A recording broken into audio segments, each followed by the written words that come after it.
یہ داستان ہے ان کذابوں کی جنہوں نے امت کا ایمان لوٹنے کی کوشش کی۔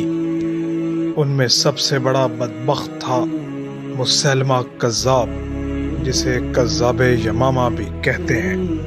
اس بدبخت نے اتنی جرأت کا مظاہرہ کیا کہ ایسے وقت میں جب نبی آخر الزماں صلی اللہ علیہ وآلہ وسلم ابھی خود دنیا میں موجود تھے کہ اس کذاب نے ان کے سامنے ہی نبوت کا دعویٰ کرنے کی جرأت کر دی۔ مسیلمہ کذاب پہلے ایک بنی حنیفہ کے وفد کے ساتھ حضور صلی اللہ علیہ وآلہ وسلم کے سامنے پیش ہوا اور درخواست کی کہ مجھے اپنا جانشین مقرر فرما دیں تو میں ایمان لا کر آپ کی بیعت کرتا ہوں۔ لیکن حضور صلی اللہ علیہ وآلہ وسلم نے امر خلافت میں ایک سوکھی ٹہنی دینے سے بھی انکار کر دیا۔ مسیلمہ مایوس ہو کر واپس یمامہ پہنچا تو اس نے اعلان کر دیا کہ حضور صلی اللہ علیہ وآلہ وسلم نے مجھے اپنی نبوت میں شریک کر لیا ہے اور مجھ پر وحی بھی اترنے لگی ہے۔ یہ صورتحال دیکھ کر حضور صلی اللہ علیہ وآلہ وسلم نے نہار نامی ایک شخص جو مسیلمہ کے قبیلے کا ہی تھا اسے یمامہ بھیجا کہ مسیلمہ کو سیدھی راہ پر لائے۔ لیکن مسیلمہ کے پاس پہنچ کر وہ شخص بھی لالچ میں آ گیا اور لوگوں کو بیان کیا کہ میں نے حضور سے خود سنا ہے کہ مسیلمہ میری نبوت میں شریک ہے۔ یہ سن کر لوگوں میں جوش و خروش اور بڑھا اور وہ جوک در جوک مسیلمہ پر ایمان لانے لگے۔ مسیلمہ کی مقبولیت بڑھنے لگی اور شیطان نے اس کے ذہن میں یہ راسخ کر دیا کہ مسیلمہ تو واقعی نبی ہے، تو اس نے حضور صلی اللہ علیہ وآلہ وسلم کے نام ایک خط لکھا۔ خط کا متن کچھ یوں تھا: مسیلمہ رسول اللہ کی طرف سے محمد رسول اللہ کے نام، معلوم ہوا ہے کہ میں امر نبوت میں آپ کا شریک کار ہوں۔ عرب کی سرزمین نصف آپ کی ہے اور نصف میری، لیکن قریش کی قوم زیادتی اور ناانصافی کر رہی ہے۔ حضور نے خط لانے والے دو قاصدوں سے پوچھا کہ تمہارا کیا عقیدہ ہے؟ انہوں نے کہا کہ مسیلمہ دعوے میں سچا ہے۔ حضور نے فرمایا کہ قاصد کا قتل جائز ہوتا تو آج تمہاری گردنیں اڑا دیتا۔ رسول اللہ نے جوابی خط تحریر فرمایا جس کا متن کچھ یوں ہے: بسم اللہ الرحمن الرحیم، من جانب محمد رسول اللہ بنام مسیلمہ کذاب۔ سلام اس شخص پر جو ہدایت کی پیروی کرے، اس کے بعد معلوم ہو کہ زمین اللہ کی ہے، اپنے بندوں میں سے جس کو چاہتا ہے اس کا مالک بنا دیتا ہے، اور عاقبت کی کامیابی متقیوں کے لیے ہے۔ مسیلمہ نے حضور کے مقابلے میں اپنی شریعت کا اعلان کر دیا۔ اس نے نفسانی خواہشات پر مبنی ایسی شریعت گھڑی کہ نفس پرست لوگ اش اش کر اٹھے۔ جاہل لوگوں کو زمانہ کفر والی آسانیاں نظر آنے لگیں تو وہ مسیلمہ پر زور و شور سے ایمان لانے لگے۔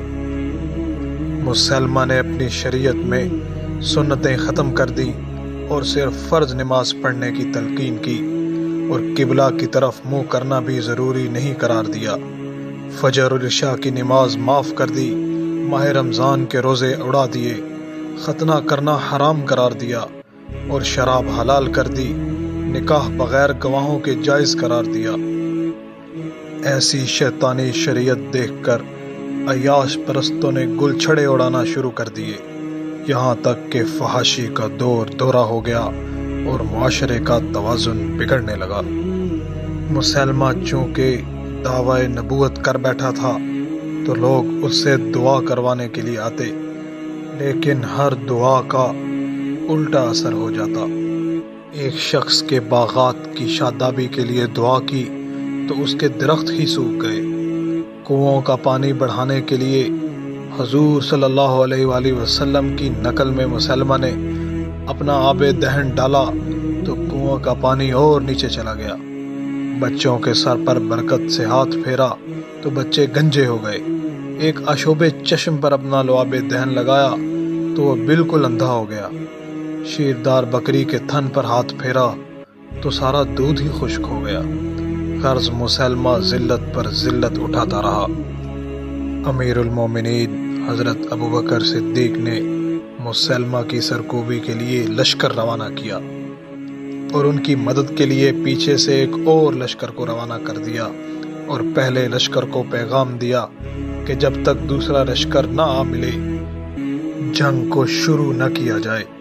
لیکن پہلے لشکر نے جوش جذبات میں آ کر جنگ کا طبل بجا دیا، نتیجتاً بری طرح شکست ہوئی۔ یہ صورتحال دیکھ کر امیر المومنین نے حضرت خالد بن ولید کو یمامہ بھیجا۔ وہ نہایت سرعت سے یمامہ پہنچے، جہاں مسلمہ اقربا کے مقام پر 40,000 کی فوج لے کر پڑاؤ ڈالے بیٹھا تھا، جبکہ مسلمانوں کی تعداد محض 13,000 تھی۔ حضرت خالد نے مسلمہ کو دعوت اسلام دی، لیکن اس نے اس دعوت کو ٹھکرا دیا۔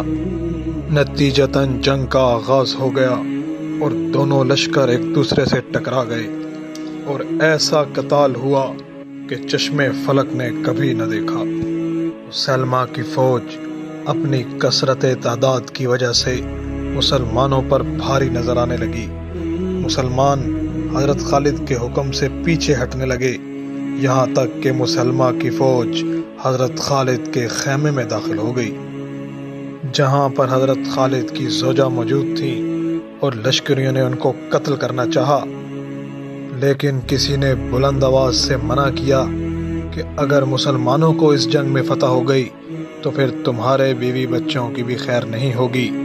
غرض فوج نے حضرت خالد کی بیوی کو کچھ نہ کہا۔ حضرت خالد بھی جنگ کی صورتحال دیکھ رہے تھے۔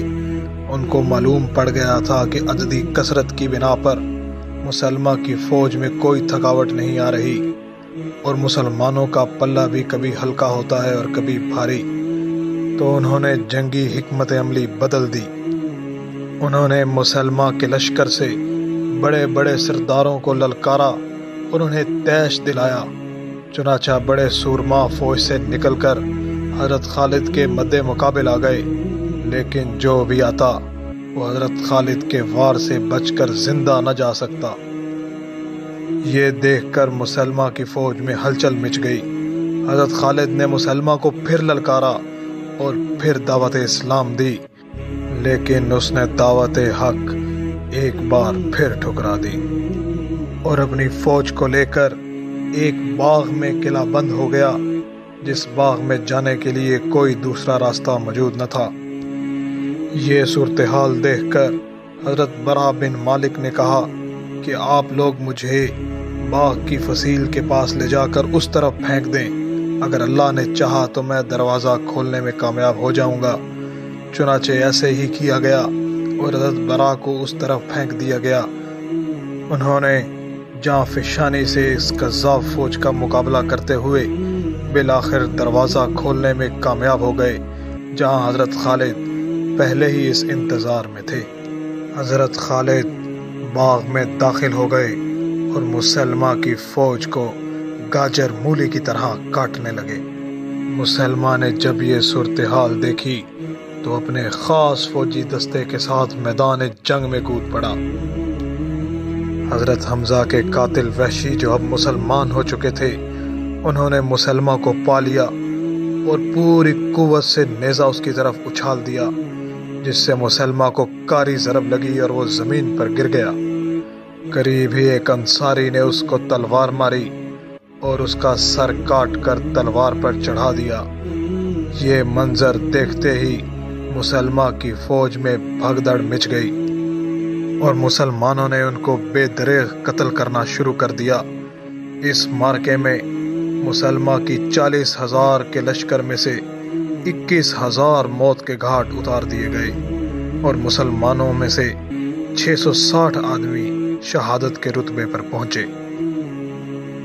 مسلمہ کی موت کے بعد اس کا قبیلہ بنو حنیفہ صدقے دل سے ایمان لے آیا اور ان کا وفد حضرت ابو بکر صدیق کی خدمت میں پیش ہو کر تائب ہو گیا، چنانچہ ان کی تکریم کی گئی۔